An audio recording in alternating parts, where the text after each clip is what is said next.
Buenas tardes a todos y a todas.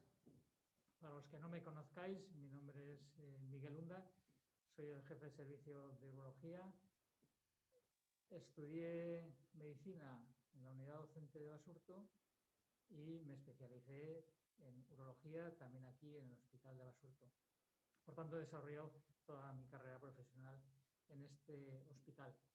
Y hoy os quiero transmitir la vocación docente de todos los urólogos que hemos formado parte de este hospital. El esquema de la ponencia es un poco la historia del hospital, un par de pinceladas de su docencia, la historia de la formación en urología y la evolución de los métodos de enseñanza. Como sabéis, en 1895 se proyectó este hospital, se puso la primera piedra en 1898, coincidiendo además con otro hito histórico en Bilbao, como fue la fundación del Athletic Club. Fue un modelo de hospital que se tomó de un hospital alemán, el de Eppendorf, con mucho jardín, pabellones aislados, que en aquella época era muy útil porque lo que había era mucha infección, mucho contagio, mucha pandemia. Algo que ahora llevamos año y pico viviendo y que nadie ha puesto en valor. Este hospital de estructura horizontal y no de estructura vertical. Bien, la docencia se creó al poco tiempo de inaugurarse por el empeño del doctor Enrique de Areiza, que tenía un objetivo, que era que todos los médicos vizcaínos completaran su formación para mejorar la salud de la población. Pone para ello su biblioteca, su extensa biblioteca, a disposición de todos y además crea un museo anatomopatológico para que los médicos pudiesen adquirir conocimiento y experiencia. Una vez consolidada esta estructura docente, fue un urólogo, Jesús Arrese, que luego hablaremos de él, el que creó un cuerpo de médicos internos que supuso la definitiva institucionalización de la docencia mientras estuvo en el cargo de director del hospital. Ese espíritu docente, que ya había desde sus comienzos en Basurto, se expresó en dos asambleas en los años 29 y 34, en el que se presentaron 35 comunicaciones en la primera y 34 en la segunda, y en el que participaron también antiguos alumnos internos, médicos internos, que se habían especializado en Basurto y que trabajaban en otros hospitales. ¿Y cómo ha sido un poco la historia de la formación en urología? Pues bien, el primer docente fue Francisco Pérez Andrés, que estudió en Zaragoza la carrera de medicina y que vino a Bilbao como ayudante del jefe de cirugía de aquella época, que era el doctor San Sebastián. En los años 20 se desgajó una sección del departamento de cirugía para crear una unidad de urología, porque era la tercera sección que se dedicaba solo y exclusivamente a las vías urinarias. Y él fue nombrado jefe de esa unidad de urología que se iniciaba.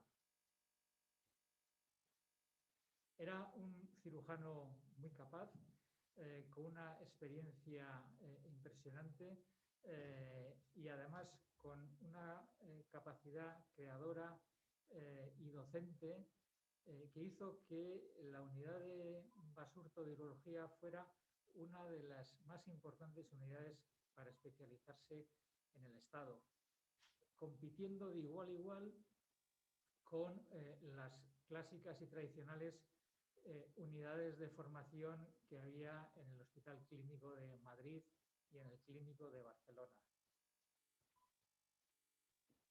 En 1936 Colaboró con el doctor Guimón en la docencia urológica en la recién creada Facultad de Medicina de Bilbao, pero, como sucedió con muchos otros, que ya lo veremos, en 1937, cuando entraron las tropas nacionales en Bilbao, fue destituido de su puesto y se tuvo que dedicar a la medicina privada. Como buen docente, muchas publicaciones. Yo destacaría la de tumores de riñón, por ejemplo, ya veis, año 1928, o las técnicas y los resultados de la prostatectomía, que era una cirugía que en aquella época tenía una altísima mortalidad, tanto operatoria como postoperatoria. Y él, con esta técnica de prostatectomía, creó una escuela en la que había muchísimos urólogos que venían a formarse solo y exclusivamente en esta técnica con él. El primer médico interno que tuvo fue Julián Guimón, que cursó medicina en Valladolid y que al acabar fue donde el doctor Pérez Andrés y a su vera se hizo especialista. Luego prosiguió su formación en Berlín, en Viena y en Berna, y a la vuelta en 1927 consigue la plaza de ayudante de cirugía y urología. Fue miembro de la comisión que promovió la Facultad de Medicina en Bilbao en el 36 y encargado de la cátedra de patología quirúrgica, compatibilizada con el doctor Pérez Andrés en la docencia para los urólogos, para los estudiantes de medicina en la especialidad de urología.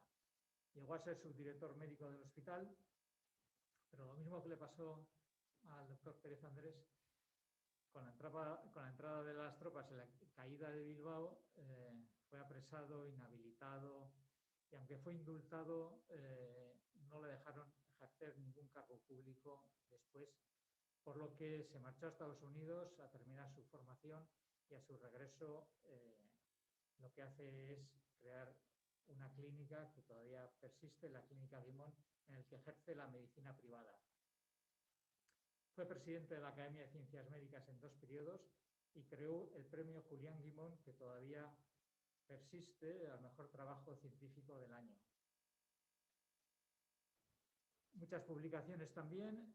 Yo destacaría su tesis doctoral en 1927 con un tratamiento innovador que era un tratamiento intratumoral del cáncer, que la hizo mientras estaba en Berlín, en el Instituto del Cáncer de Berlín, y como venía de una escuela que ya estaba reconocida como muy buena escuela quirúrgica, lo que hizo fue publicar pues, muchos trabajos sobre cirugía, como esta de las sínfisis renales o de malformaciones congénitas.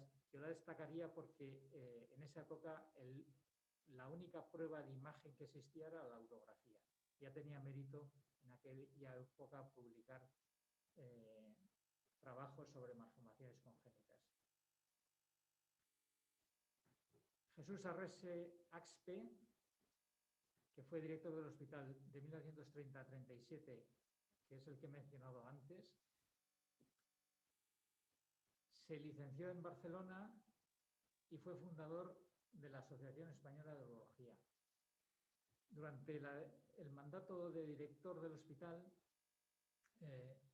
hubo 3 empeños: la creación de la Escuela de Enfermeras, la preparación cultural del hospital para que, una vez creada la Facultad de Medicina, se pudiera asumir por el hospital, y reformar la idea del doctor Ariza y transformar el internado médico en una escuela de posgraduados que cubriera todas las especialidades de la época que había, tanto médicas como quirúrgicas. Pasó lo mismo.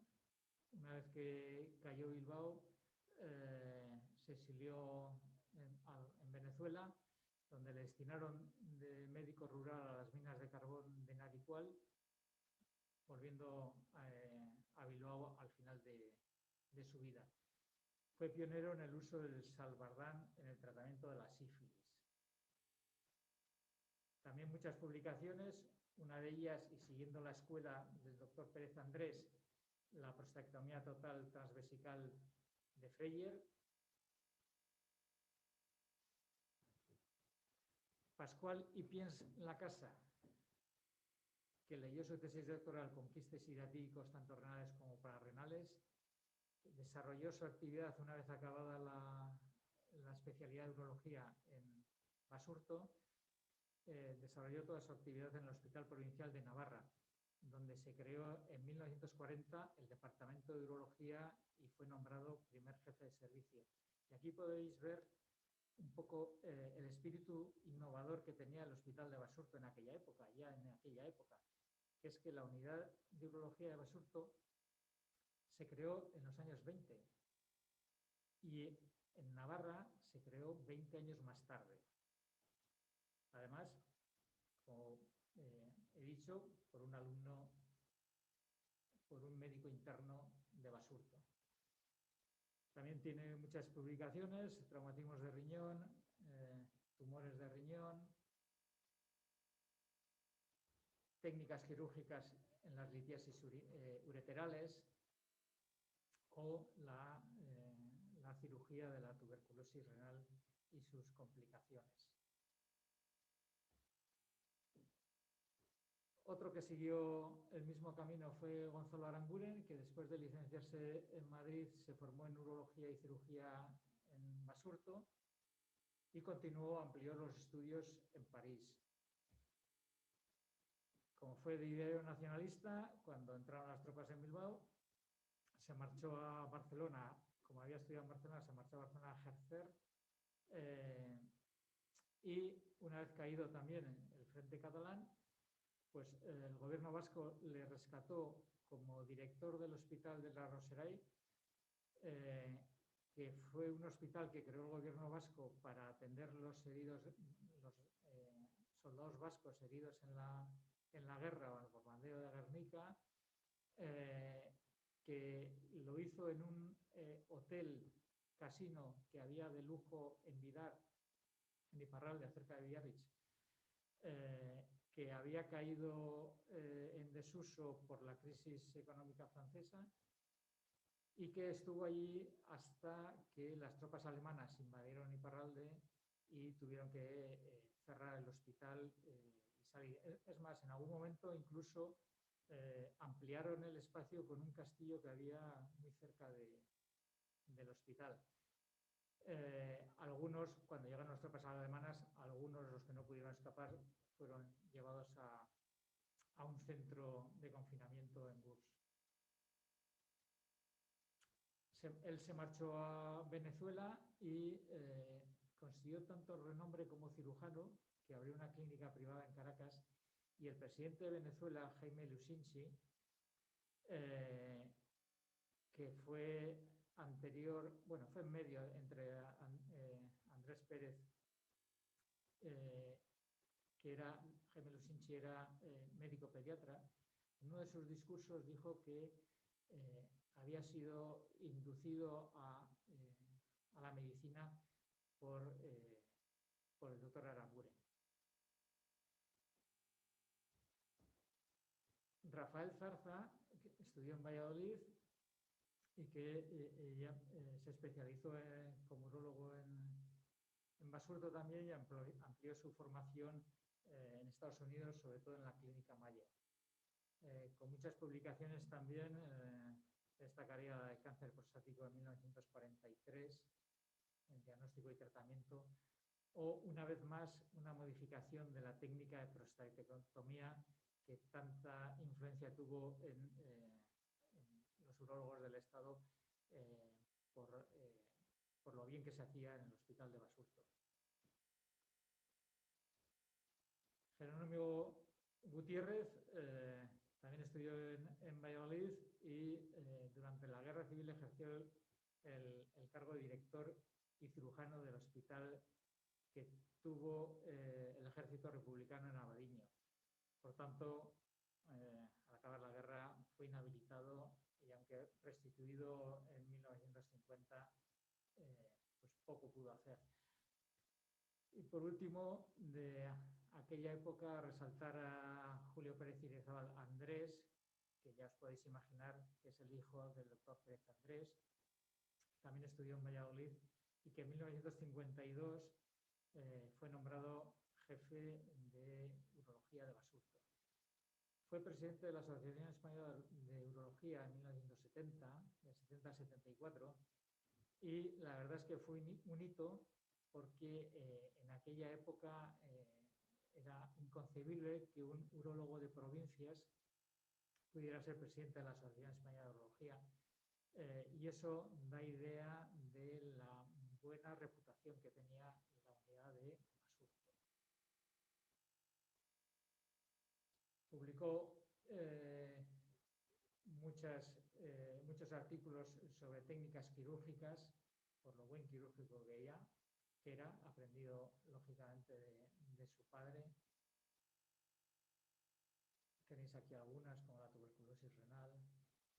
Y después siguieron otra serie de urólogos, algunos de los que tenéis ahí en pantalla: Julián Reizábal, Juan Manuel Sánchez Ruiz, José Ramón Zalduendo, Modesto Marín, Nicolás Flores o Antonio Pérez, hasta llegar a nuestros días, que estos son nuestros residentes actuales.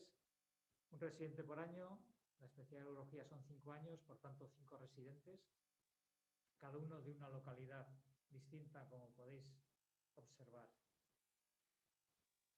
Y los que estamos ahora en urología y hemos vivido parte de esa historia, estamos comprometidos con la docencia porque lo llevamos en el ADN basurtiano y tenemos que continuar con ella como hicieron nuestros antecesores. Y por eso yo he sido director de formación continuada de todos los urólogos del Estado. Hemos organizado 3 congresos nacionales, hemos organizado 3 reuniones nacionales de oncología, de litiasis, de laparoscopia y robótica. Tenemos más de 300 publicaciones o presentaciones a congresos, algunas de ellas en revistas de tanto impacto como es Nature o Cell. Somos profesores de la facultad, por tanto seguimos con la docencia. Y por último, comentaros un poco la evolución que ha habido en los métodos de enseñanza, ¿no? En los inicios había una primera fase, allá cuando iniciaron la docencia en Basurto, en los años 20, una primera fase en lo que lo único que se podía hacer era ver y ser tutorizado. Y una segunda fase en la que después de ver y ser tutorizado, podías irte a centros de excelencia para continuar la formación. Y como habéis visto, prácticamente todos hacían lo mismo.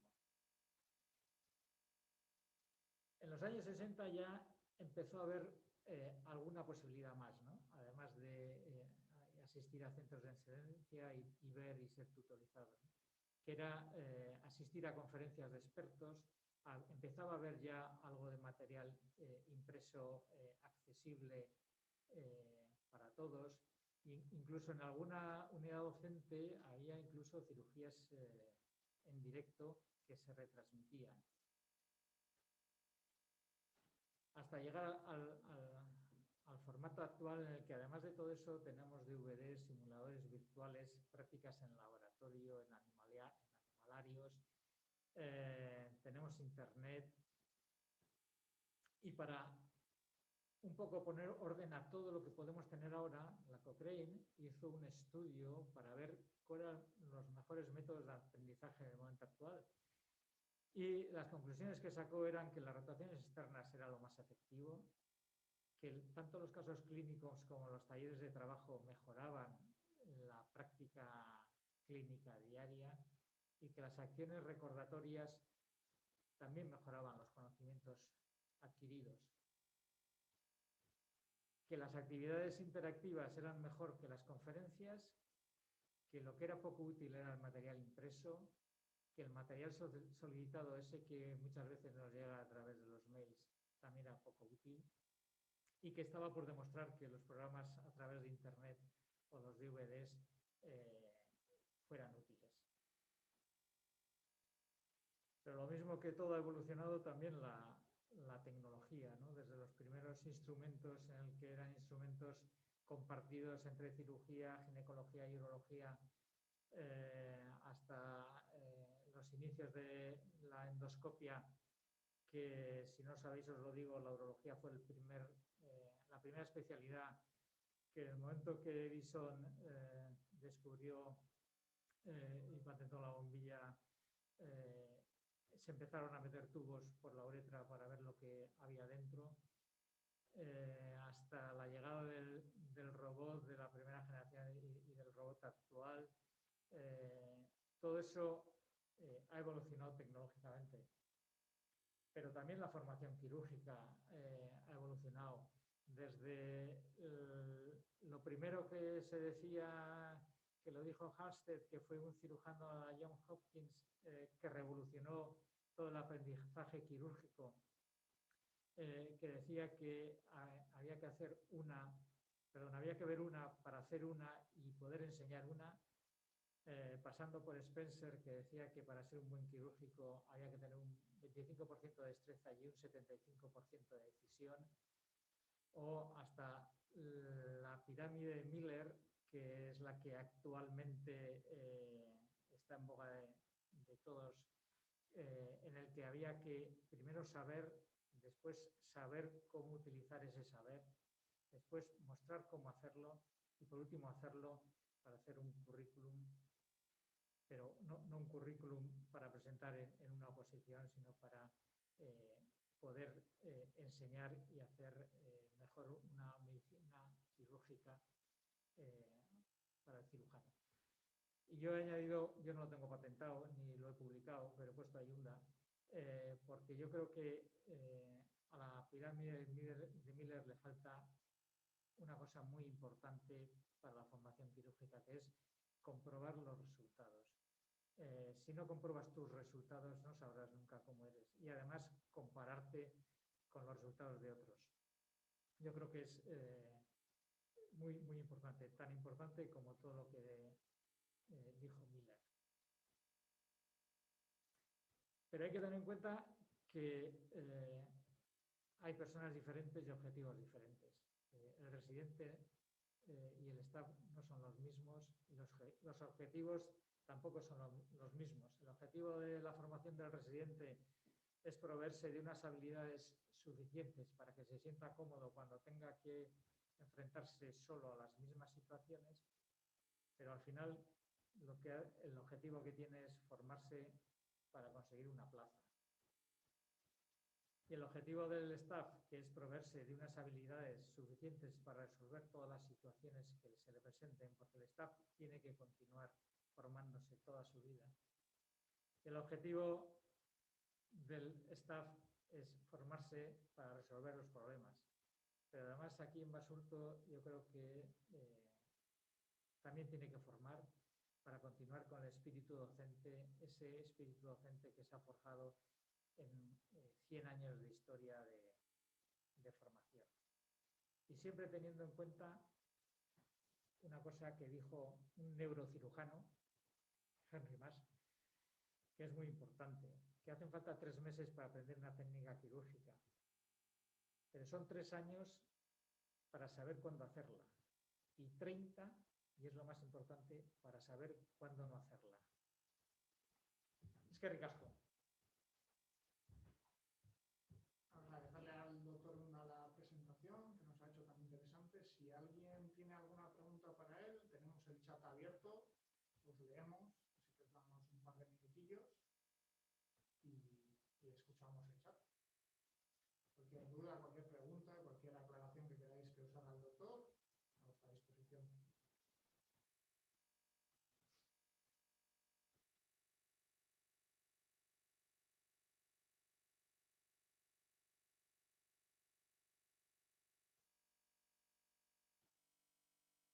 Pues si no hay ningún comentario, ninguna pregunta, damos por finalizada la sesión. Muy bien, muchas gracias a todos, es que ricasco.